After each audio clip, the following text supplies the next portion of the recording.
అధ్యయనానికి ఆహ్వానం. అధ్యయన అభిలాషులకు శుభోదయ దివ్యాశీస్సులు. ఏకవాక్య ధ్యానాన్ని చెప్పుకుందాం.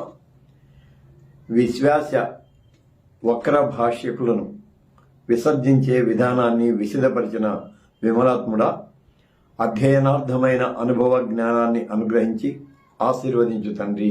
ఆమేన్.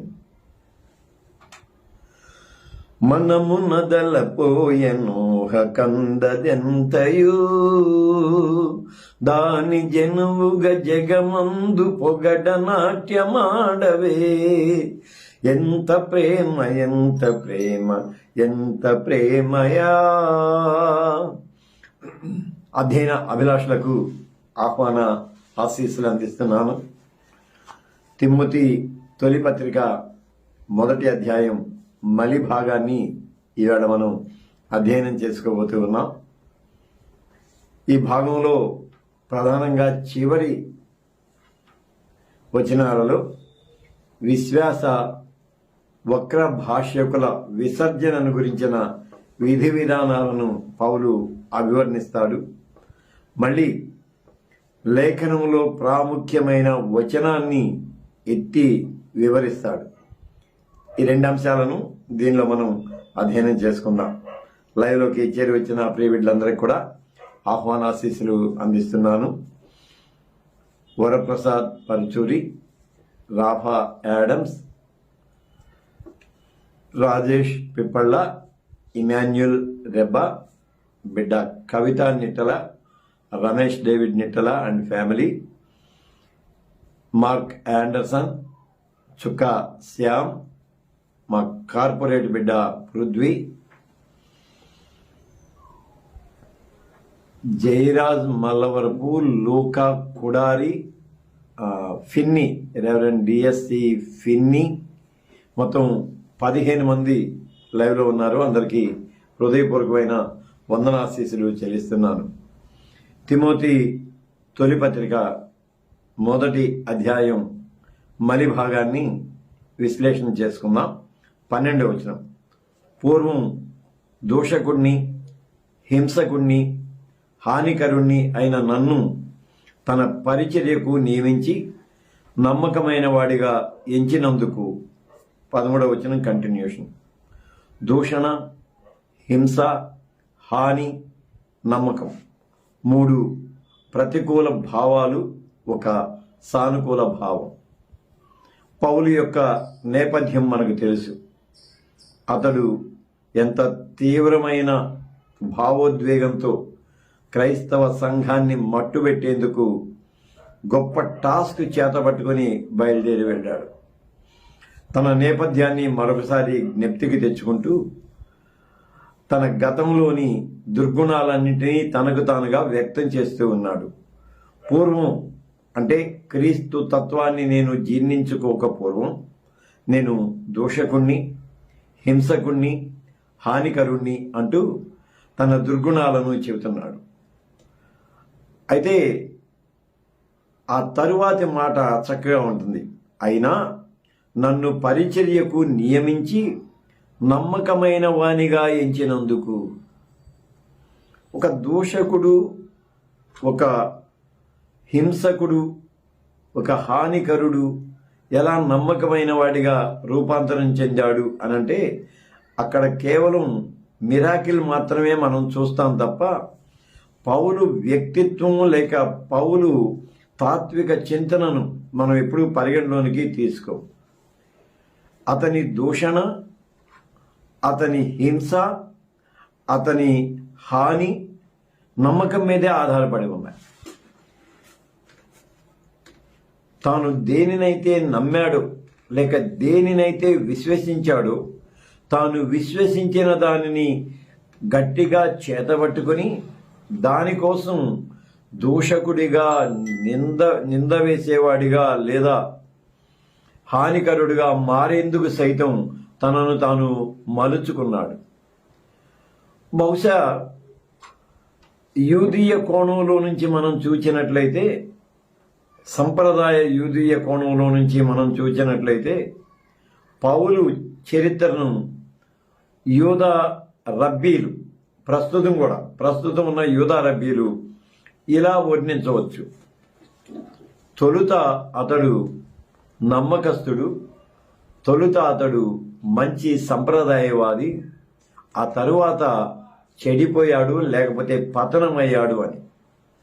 కారణం ఏంటంటే, ఇదిగో మన యూదా సంప్రదాయాలను బలపరచడం కోసం, తాను నమ్మిన విశ్వాసాన్ని ప్రకటించడం కోసం ఎంతటి తీవ్రమైన పరిస్థితిని ఎదుర్కోవటానికి బయలుదేరి వెళ్ళాడో అని. సో తాను దేనినైతే నమ్మాడో ఆ నమ్మకం ఉన్నదే, ఆ నమ్మకం అతన్ని హింసకుడిగా మార్చింది, హానికరుడిగా మార్చింది, దుర్మార్గుడిగా మార్చింది. అయితే ఆ నమ్మకాన్ని సరిచేశాడు. అతని వ్యక్తిత్వం ప్రారంభం నుండి ఒకే విధంగా ఉన్నది. అంటే తాను నమ్మిన సత్యానికి పూర్తిగా తన జీవితాన్ని అంకితమిచ్చే భావన కలిగి ఉన్నాడు. అందువలన అతని వ్యక్తిత్వం మొదటి నుండి, లేక అతని భక్తి మొదటి నుండి సహేతుకంగానే ఉంది. కాకుంటే భక్తికి గురించిన స్పష్టత అతనికి లేదు. అందువలన అలాంటి నన్ను నమ్మకమైన వానిగా పరిచర్యకు ఎంచుకున్నాడు. సో అతని నమ్మికలోని స్పష్టతను దేవుడు మార్చివేశాడు. ఇక్కడ హింస, హాని, ఆ తర్వాత దూషణ, వీటి నేపథ్యాన్ని చెప్పుకుందాం. అస్పష్టతలో నుంచి, సరైన అవగాహన లేని అస్పష్టతలో నుంచి దూషణ లేకపోతే హాని, నింద ఇవన్నీ వస్తాయి. స్పష్టతలో నుంచి ఎప్పుడూ రావు. ఆ అస్పష్టతలోనికి ప్రవేశించి అతను అలా ప్రవర్తించాడు. ప్రభువు పౌలు యొక్క అస్పష్టతను స్పష్టతగా మార్చి అతని మనస్తత్వాన్ని సహేతుకత వైపుకు మళ్లించడాన్ని మనం చూస్తాం. 13వ వచనం, నన్ను బలపరిచిన మన ప్రభువైన క్రీస్తు యేసుకు కృతజ్ఞుడనై ఉన్నాను. తెలియక అవిశ్వాసం వల్ల చేశాను కనుక కనికరించబడ్డాను. ఇప్పుడు 12వ వచనం యొక్క మరింత స్పష్టత మనకు కనబడుతుంది. నన్ను బలపరిచిన మన ప్రభువైన క్రీస్తు యేసు. పౌలు బలహీనుడు కాదు, ప్రారంభం నుండి బలహీనుడు కాదు. పౌలు చాలా బలమైన వాడు. ఎంత బలమైన వాడంటే, తీవ్ర రక్తపాతాన్ని అలా చూస్తూ నిలవబడ్డవాడు. ఒక దుర్మరణాన్ని, లేకపోతే స్టెఫనును రాళ్లతో కొట్టి ఛిద్రం చేస్తూ ఉంటే నిశ్చింతగా చూస్తూ ఉన్నవాడు. అంటే చాలా బలం కలిగినవాడు, మనోధైర్యం కలిగినవాడు. అక్కడ స్టెఫను శరీరంలో నుంచి చిందుతూ ఉన్న ప్రతి రక్తపు బిందువు ధర్మశాస్త్రానికి వ్యతిరేక్తంగా అతను చేసిన దానికి ప్రతీకారంగానే పరిగణించాడు తప్ప ఇంకక్కడ మానవత్వం ఏమీ చూడలేదు. అంటే దేవుని పేరుతో అతడు హింసను చేయటాన్ని మనం అక్కడ చూస్తాం. అందుకని నన్ను బలపరిచిన మన ప్రభు అయిన క్రీస్తు, నేను ధర్మశాస్త్రం నన్ను బలపరిచింది అని నేను అనుకున్నాను. ధర్మశాస్త్రం కోసం నేను బలపరిచిన వానిగా, బలం కలిగిన వానిగా ఉండాలి అని నేను అనుకున్నాను. కానీ క్రీస్తు నన్ను బలపరిచాడు. క్రీస్తు అనంటే మరణములోనికి ప్రవేశించి రక్తాన్ని ధారపోసిన క్రీస్తు, జీవితాన్ని సమర్పించుకున్న క్రీస్తు నన్ను బలపరిచాడు. అందుకని నేను కృతజ్ఞుడనై ఉన్నాను అని చెబుతూ, తెలియక అవిశ్వాసం వల్ల చేశాను కనుక కనికరించబడ్డాను. తెలియనితనమా? ఎట్టి పరిస్థితుల్లో కాదు. ఎందుకంటే గమలీయేలు పాదాల దగ్గర చదివినవాడు. అజ్ఞాని కాదు. తెలియనితనం అంటే అజ్ఞాని కాదు. గమలీయేలు పాదాల దగ్గర చదివినవాడు. మళ్ళీ ఫైలో ఆఫ్ అలెగ్జాండ్రియాతో పాటు ఆనాటి గ్రీకో రోమన్ సంప్రదాయాలకు సంబంధించిన తాత్విక చింతన అంతటినీ కూడా ఔపోసన పట్టినవాడు. మళ్ళీ అజ్ఞాని కాదు. అజ్ఞాని అసలే కాదు, జ్ఞానవంతుడు. సో దీన్ని ఎలా మనం అర్థం చేసుకోవాలంటే, లేఖనాలలో మరుగు చేయబడిన మెస్సియా క్రీస్తు అనే అంశాన్ని గురించిన అజ్ఞానము, అవిశ్వాసము అతన్ని అలా చేయగలిగింది. అంటే ఇక్కడ విశ్వాస అస్పష్టత, లేఖనాలను గురించిన పరిపూర్ణ అవగాహన లేకపోవటం. తాను లేఖనాన్ని లేఖనంగానే చూచాడు, పూర్వ నిబంధన నేపథ్యంలో నుంచే చూచాడు తప్ప మళ్ళీ భౌతికపరమైన అంశాలకే ప్రాధాన్యత ఇచ్చాడు తప్ప తాత్విక ఆధ్యాత్మిక చింతనలో నుంచి మెస్సియాను చూడలేకపోయాడు. అందువలన నేను అవిశ్వాసిని, అజ్ఞానిని అంటున్నాడు. అంటే క్రీస్తులో వ్యక్తమైన మెస్సియా తత్వాన్ని గ్రహించడంలో నేను అజ్ఞానిగా వ్యవహరించాను. క్రీస్తును నమ్మక, అంటే మెస్సియాగా నమ్మక నేను అవిశ్వాసాన్ని ప్రకటించాను. అయినను ఆయన నన్ను కనికరించాడు. ఆయన నన్ను కనికరించి తన పరిచర్యకు పిలుచుకున్నాడు. సో కనికరం అనే మాట రెండు కోణాల్లో నుంచి కూడా మనం చూడొచ్చు. పూర్తిగా బలహీనుణ్ణి కనికరించడం వేరు, బలవంతుడై ఉండి అపభ్రంశమైపోయిన వాడిని కనికరించడం వేరు. పూర్తిగా బలహీనుడైన వాడిని కనికరిస్తే వాడు మామూలుగానే, అంటే తన బలహీనతలోంచి బయటికి వచ్చి సాదాసీదా జీవితాన్ని గడుపుతాడు. బలవంతుడై ఉండి అపభ్రంశుడైన వాడిని కనికరించినప్పుడు అతని బలహీనత, అతని అపభ్రంశత సహేతుక రూపంలో ముందుకు సాగుతుంది. అది దేవ కార్యార్థమై వినియోగించబడుతుంది. ఆ భావాన్ని మనం ఇక్కడ చూడొచ్చు. 14వ వచనం, మళ్ళీ మన ప్రభు అయిన యేసుక్రీస్తు కృప మళ్ళీ మన ప్రభువు కృప, క్రీస్తు యేసులో ఉన్న విశ్వాసం, ప్రేమ అత్యధికంగా విస్తరించాయి. 12వ వచనం, హానికరుడు, హింసకరుడు, దూషకుడు, ఈ మాటలన్నీ మనం చూస్తే మతం పేరిట అతడు ప్రదర్శించింది హింస, హాని, దూషణ అన్ని నెగిటివ్ ఆస్పెక్ట్సే.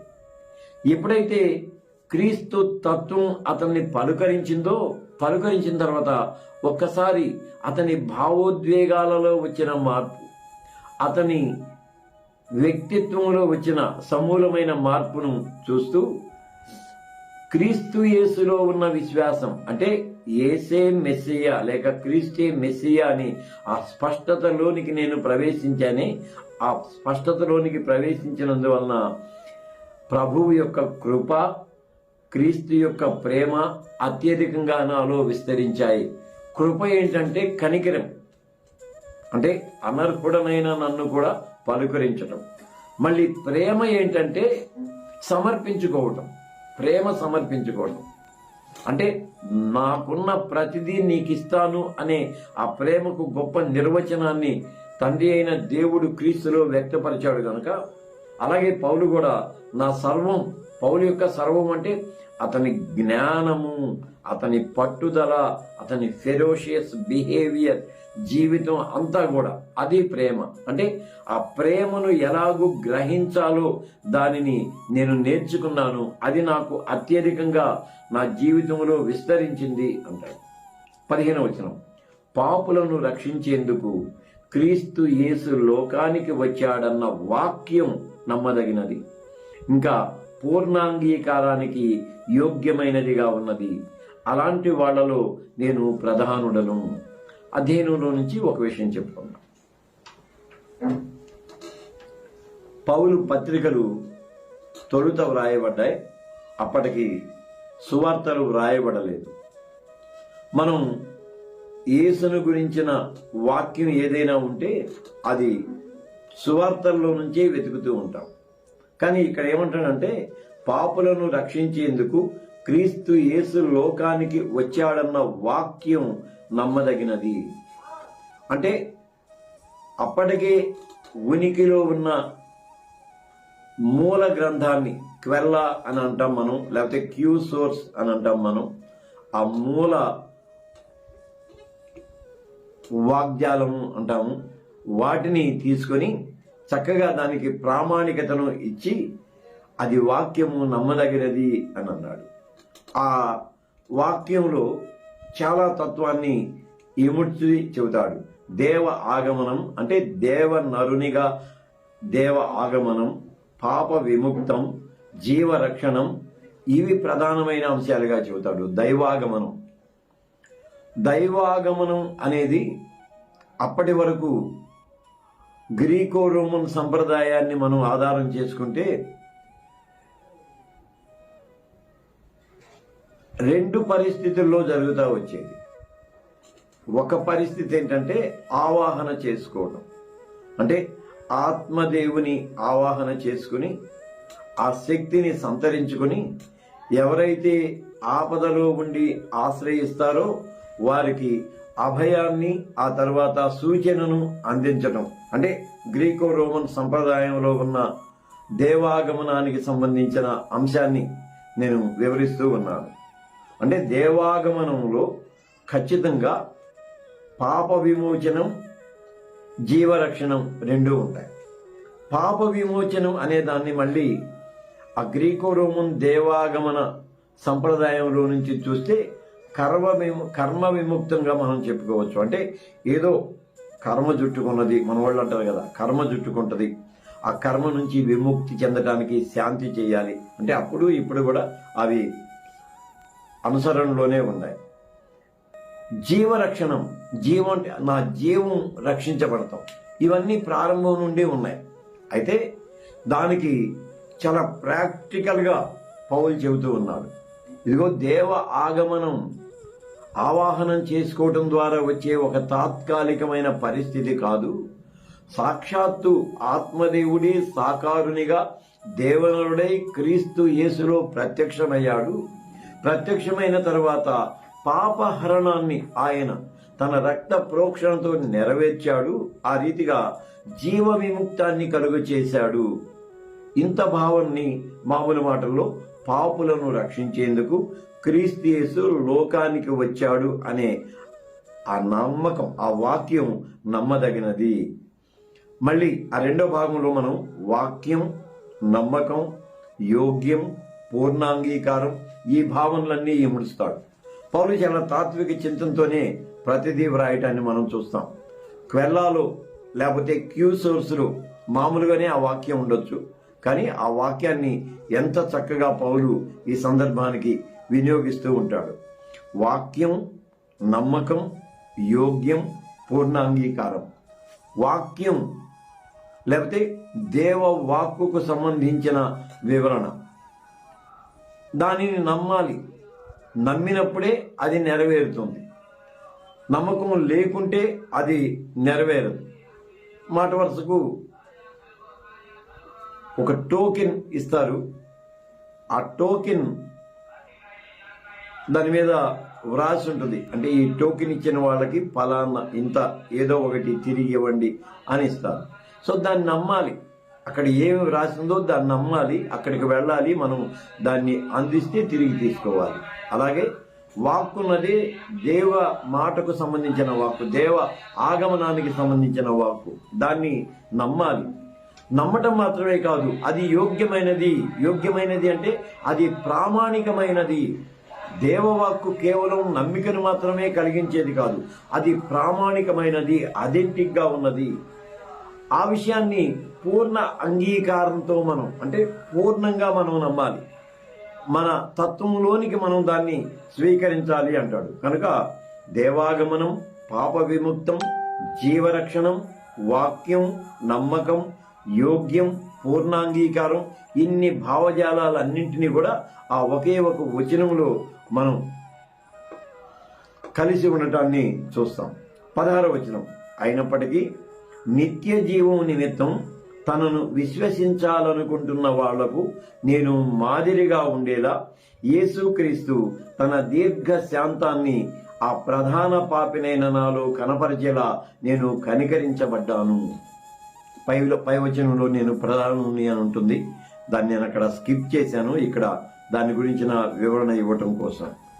అయినప్పటికీ నిత్య జీవం నిమిత్తం తనను విశ్వసించాలనుకుంటున్న వాళ్లకు నేను మాదిరిగా ఉండేలా యేసుక్రీస్తు తన పూర్ణ దీర్ఘశాంతాన్ని ఆ ప్రధాన పాపినైన నాలో కనపరిచేలా నేను కనికరించబడ్డాను. కాంక్ష, కర్తవ్యం, నిత్య జీవం, నమ్మకం లేక విశ్వాసం, ఇవి ఒక భాగం. మాదిరి, సాదృశ్యం, రుజువు, ఇది మరొక భాగం.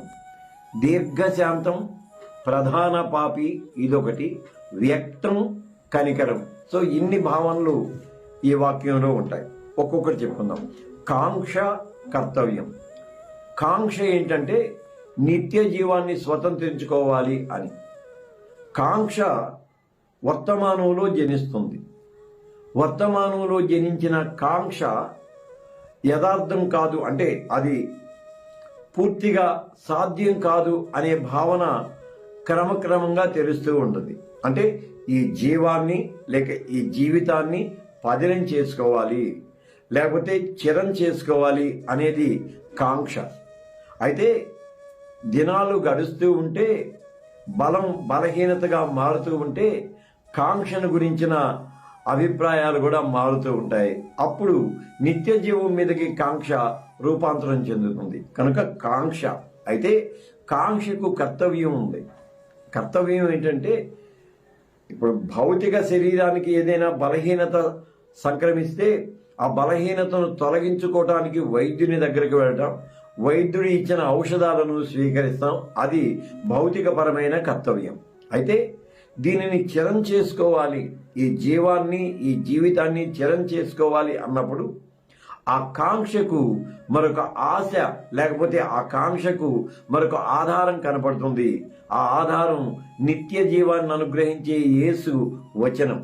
కనుక అది కర్తవ్యం. దానిని నమ్మటం, పూర్ణ అంగీకారంగా ప్రామాణికంగా స్వీకరించటం, అది కర్తవ్యం. ఎప్పుడైతే కాంక్ష, కర్తవ్యం రెండు కలుస్తాయో అది పూర్తిగా నమ్మికలోనికి మనల్ని తీసుకుని వెళ్తుంది. ఆ నమ్మిక నిత్య జీవాన్ని వర్తమాన వాస్తవ జీవితంలోనే అనుభవపూర్వకంగా గ్రహించి దాని కొరకు సంసిద్ధమయ్యేందుకు మనలను ముందుకు నడిపిస్తూ ఉంటుంది. అవన్నీ చెబుతూ దానికి నిన్ను రుజువుగా ఉంచాడు, సాక్ష్యంగా ఉంచాడు, మాదిరిగా ఉంచాడు అని. రుజువు అంటే కళ్ళ ముందు నేను కనపడుతూ ఉన్నాను నిత్య జీవానికి సంబంధించి. ఇక్కడ మళ్ళీ పౌలు యొక్క జీవాన్ని, నిత్య జీవాన్ని రెండింటిని కూడా చాలా జాగ్రత్తగా మనం ఆలోచించేద్దాం. పౌలు యొక్క భౌతిక జీవం ఎన్నిసార్లు ప్రమాదంలో పడిందో మనకు తెలుసు. ఎన్నిసార్లు ప్రమాదంలో పడిందో ప్రారంభం చెప్పుకోవాలంటే, దమస్కు మార్గం దగ్గర నుంచి అతని భౌతిక పరిస్థితి తారుమారు కావడాన్ని మనం చూస్తాం. అయితే అది సహేతుక ధోరణిలో జరిగింది. ఇంకా అక్కడి నుంచి నన్ను చంపాలంటే గంపలో నేను గోడ నుంచి క్రిందకి దిగి, కిటికీలోంచి కిందకి దిగి పారిపోయాను. ఇలా ఎన్ని పర్యాయాలు అతని జీవానికి ఇబ్బంది కలిగిందో. మళ్ళీ నిత్య జీవ నిరీక్షణతో అతడు తన జీవాన్ని పణంగా పెట్టడానికి బెత్తాలతో కొట్టబడ్డాడు, రాళ్లతో కొట్టబడ్డాడు, బయటకు ఏడవబడ్డాడు, ఎన్ని బాధలో పడ్డాడు. అయినప్పటికీ అతడు నిత్య జీవం మీద అలాగే నిరీక్షణ కలిగి ఉన్నాడు. అది అంటున్నాడు, జీవానికి నిత్య జీవానికి నేనే నిరీక్షణ.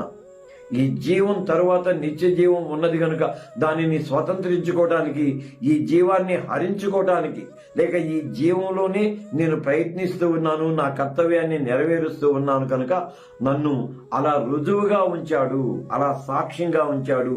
దాన్ని మాదిరి అని అంటున్నాడు. అంటూ తన దీర్ఘశాంతాన్ని ఈ ప్రధాన పాపినైనాలో కనపరిచేందుకు దేవుని దీర్ఘశాంతాన్ని మళ్ళీ అధ్యయనంలో రెండు కోణాల్లో నుంచే చెప్పుకుందాం. ప్రతికూల దీర్ఘశాంతం, సానుకూల దీర్ఘశాంతం అని రెండు కోణాల్లో నుంచే చెప్పుకుందాం. ప్రతికూల దీర్ఘశాంతాన్ని మనం పౌలు దమస్కుకు పూర్వం ఉన్న పరిస్థితికి అన్వయించుకొని చెప్పుకున్నాం. పౌలు ఎంత తీవ్రమైన వ్యక్తిగా క్రైస్తవ సంఘానికి పరిణమించిన ఆయన దీర్ఘశాంతాన్ని వహించాడు. సరైన సమయం వచ్చేంత వరకు నేను నీ పట్ల దీర్ఘశాంతాన్ని కనపరుస్తూ ఉన్నాను. ఆయన దీర్ఘశాంతానికి నిదర్శనం ఏంటంటే, దమస్కు మార్గంలో ఒక్కసారి బిళ్ళబీటుగా గుర్రం మీద నుంచి క్రింద పడ్డప్పుడు అతడు స్వల్ప అస్వస్థతతోనే భయపడ్డాడు. దీర్ఘశాంతానికి అది అంటే, నీవు నాకు ప్రతికూలంగా వ్యతిరేక్తంగా ఉన్నప్పుడు నేను నీకు దీర్ఘశాంతాన్ని కనుపరిచాను. ఎట్ ద సేమ్ టైం సహేతుక దీర్ఘశాంతం, సానుకూల దీర్ఘశాంతంలోనికి ఎలా వెళ్దామంటే, నేను నా శాంతాన్ని నీకు అనువర్తింపచేసి నీ ప్రతికూల పరిస్థితులన్నింటిలో కూడా నువ్వు అలాగే స్థిత ప్రజ్ఞతను ప్రదర్శించడానికి నేను నా శాంతిని, నా సమాధానాన్ని నీకు అనుగ్రహించాను. అందుకని వ్యక్తం కనికరం అన్నాను నేను. క్రీస్తు కనికరం లేక దేవ కనికరం పౌలు తన జీవితంలో వ్యక్తపరుచుకున్నాడు. అంటే దేవుడు వ్యక్తపరిచాడు, పౌలు వ్యక్తపరిచాడు. సో కనికరం ఎలా వ్యక్తమవుతుందో ఆ కనికరం వ్యక్తమయ్యే క్రమంలోని ఇరు పార్శ్వాలను కూడా మనం ఇక్కడ స్పృశించుకుందాం. దేవుడు వ్యక్తపరిచాడు తన దీర్ఘశాంతాన్ని, దేవుడు పౌలు పట్ల వ్యక్తపరిచాడు. దాన్ని స్వతంత్రించుకున్న పౌలు తన చుట్టూ ఎదురయ్యే ప్రతికూలతలన్నింటిలో కూడా తాను కూడా వ్యక్తపరిచాడు. దేవుడేమో పౌలుకు వ్యక్తపరిచాడు, పౌలు తన చుట్టూ ఉన్న ప్రతికూల పరిస్థితులను సృజించిన వారికి, అలాగే తన విశ్వాస ప్రకటనను అంగీకరించిన వారికి పౌలు వ్యక్తపరచడాన్ని మనం చూస్తాం. 17వ వచనం, సర్వ యుగాలలో రాజయుండి అక్షయుడు అదృశ్యుడు అయిన అద్వితీయ దేవునికి ఘనత మహిమ యుగ యుగాలకు కలగాలి, ఆమేన్. సర్వయుగ పాలన, నిత్య సంరక్షణ, రెండు భావాలు. సర్వయుగ పాలన, నిత్య సంరక్షణ. ఆయన అంటే దైవం, ఆయన కాలానికి రారాజు, సమయానికి సార్వభౌముడు అన్నాను నేను. ఆయన కాలానికి రారాజు, సమయానికి సార్వభౌముడు. కాలం అనగానే మనం మన విభజనలోనే చెప్పుకుందాం. అంటే భూత భవిష్య ప్రస్తుతాలకు అతీతుడు, అది కాలానికి రారాజు. అంటే భూత భవిష్య ప్రస్తుతాలకు అతీతుడు. ఇది కొంచెం చిత్రంగా ఉంటుంది, లేకపోతే కొంచెం పారాడాక్సిజంగా ఉంటుంది. ఆయన భూతకాలానికి, గతానికి అతీతుడు, ఆయన వర్తమానానికి అతీతుడు, ఆయన భవిష్యత్తుకు అతీతుడు. ఎందుకంటే గతం ఒక ఫిక్స్డ్ కాలం, ఒక నిర్ణీత సమయం. వర్తమానం అది కూడా ఒక నిర్ణీత సమయం. భవిష్యత్ అది కూడా ఒక నిర్ణీత సమయం. కనుక నిర్ణీత కాలానికి అతీతుడు. కనుకనే సర్వయుగాలకు రాజు అన్నాడు. సర్వయుగాలకు రాజు, రాజు అని అంటే సంరక్షకుడు, పాలకుడు అని రెండు భావాలు మనం చెప్పుకుంటాం. రాజు పాలకుడు, అదే సమయంలో సంరక్షకుడు. సర్వయుగాలకు రారాజు అన్నప్పుడు ఆయన కాలానికి అతీతుడు. ఆ తరువాత నిత్య సంరక్షకుడు, అన్ని కాలాలలో ఆయన పాలకునిగా, సంరక్షకునిగా తనను తాను వ్యక్తపరచుకుంటూ ఉంటాడు.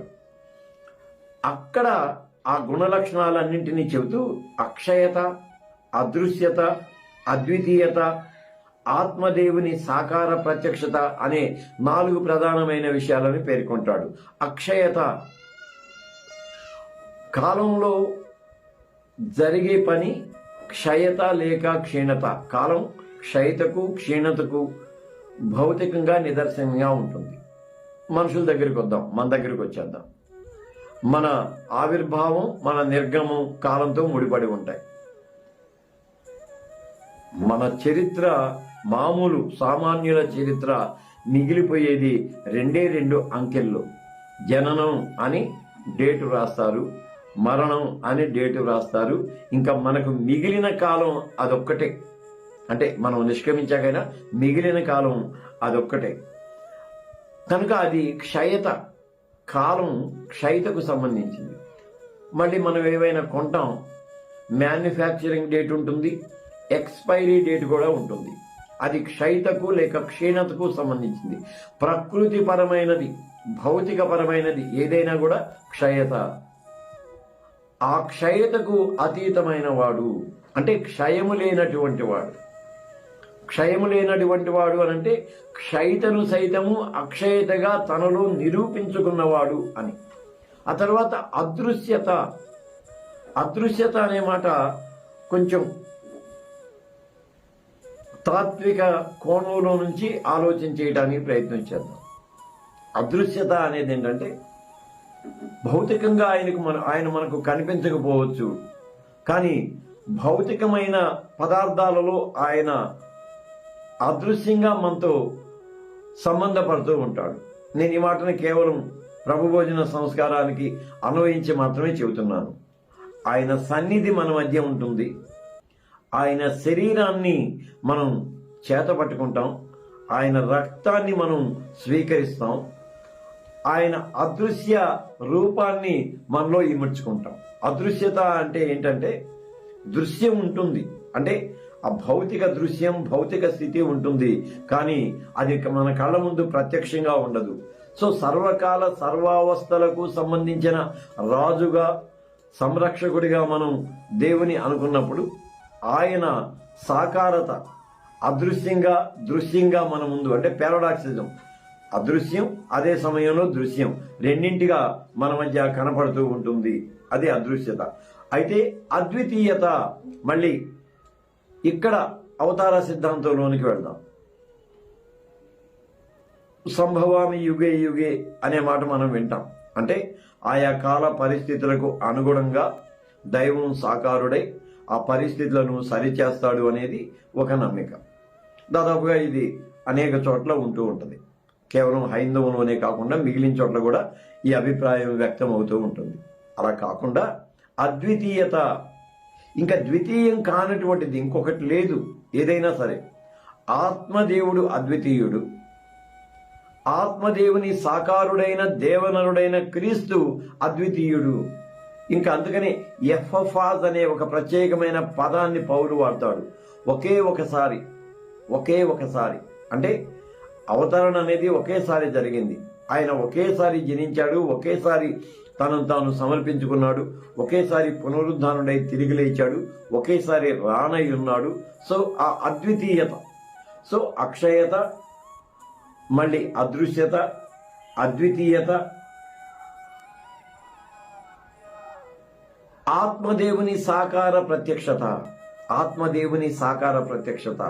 నేను ఆత్మదేవ తత్వాన్ని సాకారునిగా మీకు ప్రత్యక్షపరిచాను. దానికి అనుగుణంగా మళ్ళీ అంటాడు నిరంతర ఘనత నిత్య మహిమ, నిరంతర ఘనత నిత్య మహిమ.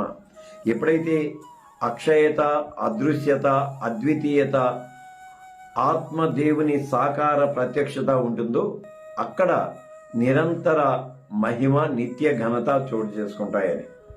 18వ వచనం, తిమోతి మా కుమారుడా, నువ్వు విశ్వాసాన్ని, మంచి మనస్సాక్షిని కలిగి ఉండి నీ గురించి ముందుగా చెప్పబడ్డ ప్రవచనాల ప్రకారం ఈ మంచి పోరాటం పోరాడాలని వాటిని బట్టి నీకు ఈ ఆజ్ఞను అప్పగిస్తూ ఉన్నాను. సరే, తిమోతిని గురించి నా కుమారుడా అని ప్రత్యేకంగా పిలుచుకున్నాడు. మనం చెప్పుకున్నాం పౌలు యొక్క పూర్ణ భావజాలాన్ని పుణికి పుచ్చుకున్న వారిగా అతని చరమాంకంలో తీతు, తిమోతి ఇద్దరు కనపడతారు.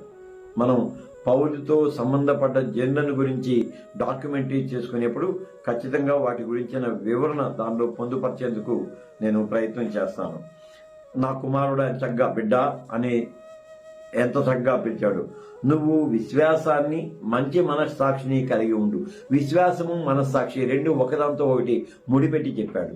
నమ్మిక, మనస్సాక్షి. మళ్ళీ నమ్మిక ఏంటంటే నమ్మిక, భౌతికమైన నమ్మిక మారిపోతూ ఉంటుంది.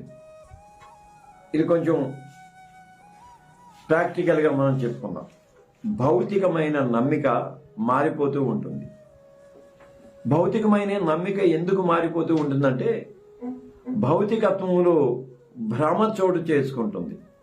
ఒక్కోసారి ఒకలా అనిపిస్తుంది, మరొకసారి మరొకలాగా అనిపిస్తుంది. రెండు నమ్మకాలే. నేను తొలుత చూసినప్పుడు ఇలా ఉన్నది, అది నమ్మకమే. ఆ తరువాత మళ్ళీ ఇలా ఉన్నది, ఇది నమ్మకమే. కాకుంటే ఆ భౌతిక పరిణామంలో ఉన్న ఆ భ్రమ ఉన్నదే, ఆ భ్రమ మనకు అలాంటిగా కనిపిస్తుంది. అయితే మనస్సాక్షి ఉన్నదే, మనసు దానిని స్వీకరించడం, అది మాత్రం మారదు. మనస్సాక్షి ఎప్పుడూ మారదు. భౌతికమైన దాని పట్ల మన అభిప్రాయం మారొచ్చు, కానీ మనస్సాక్షి మాత్రం ఖచ్చితంగా ఉంటుంది. అంటే అది పరిస్థితులకు అతీతంగా ఆ మనస్సాక్షిని స్థిరం చేసుకో అని చెబుతాడు. చెప్పి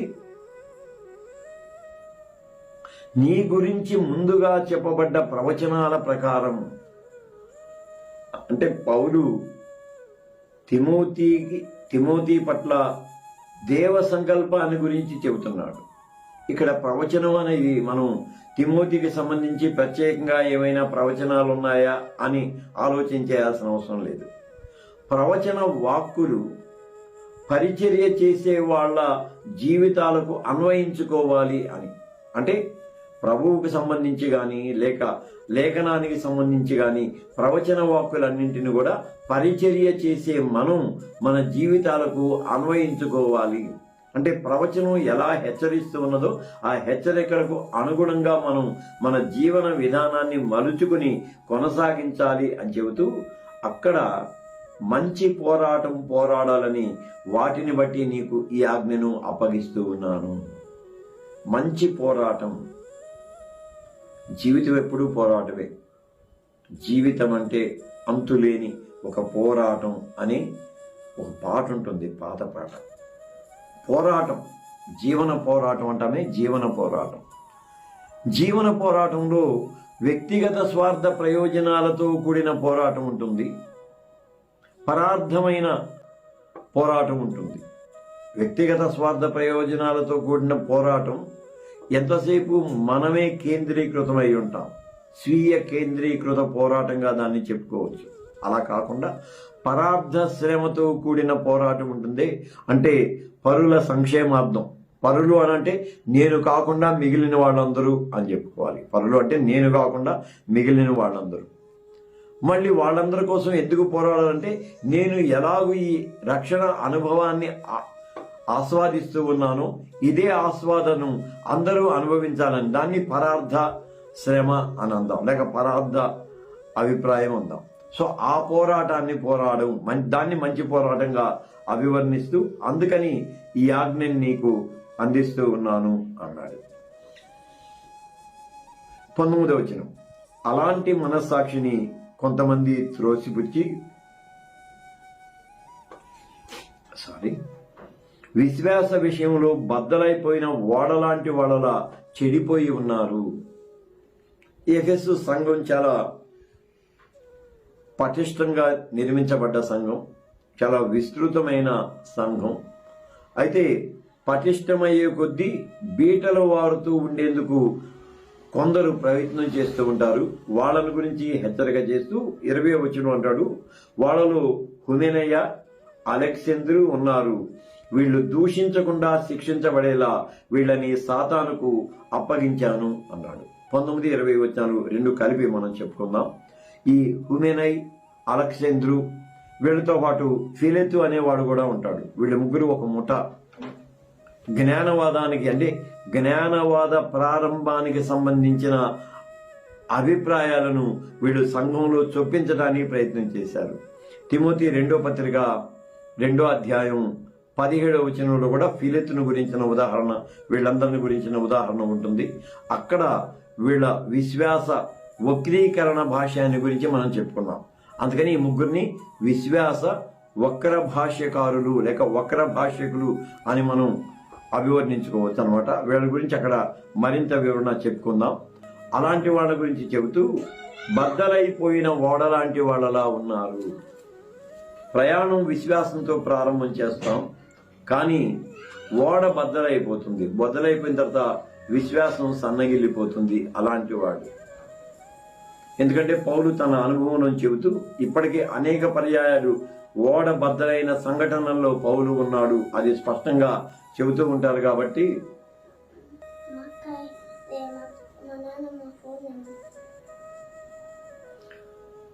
వెళ్ళురా అలాంటి పరిస్థితులను ఎదుర్కొన్నాడు గనుక వాటిని సాదృశ్యంగా చెబుతూ విశ్వాసాన్ని వక్రీకరించే వాళ్ళు తాము ఎక్కిన ఓడ బద్దలైపోయిన స్థితిలో ఉన్నటువంటి వారు, అంటే అక్కడ అస్పష్టత, అభద్రత వారికి చోటు చేసుకుంటుంది. సో అస్పష్టత, అభద్రత ఎక్కడ ఉంటుందో అక్కడ విశ్వాస వక్రీకరణ భాష్యం ఉంటుంది అని చెబుతాడు. సో మొదటి అధ్యాయాన్ని మనం ముగించుకోగలిగాం. రేపు రెండో అధ్యాయం తొలి భాగాన్ని మనం విశ్లేషణ చేసుకుందాం. లైవ్లో ఉన్న బిడ్డలందరికీ కూడా వందనాశీస్సులు చెల్లిస్తున్నాను. ఇమాన్యుయల్ రెబ్బా,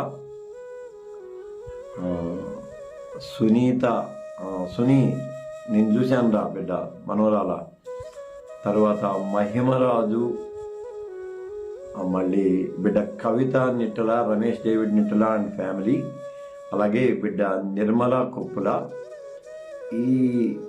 నేను రీసెంట్గా ఒక 2 ఫ్రెండ్ రిక్వెస్ట్లు యాక్సెప్ట్ చేశాను. ధర్మరాజు గారు పంపించారు.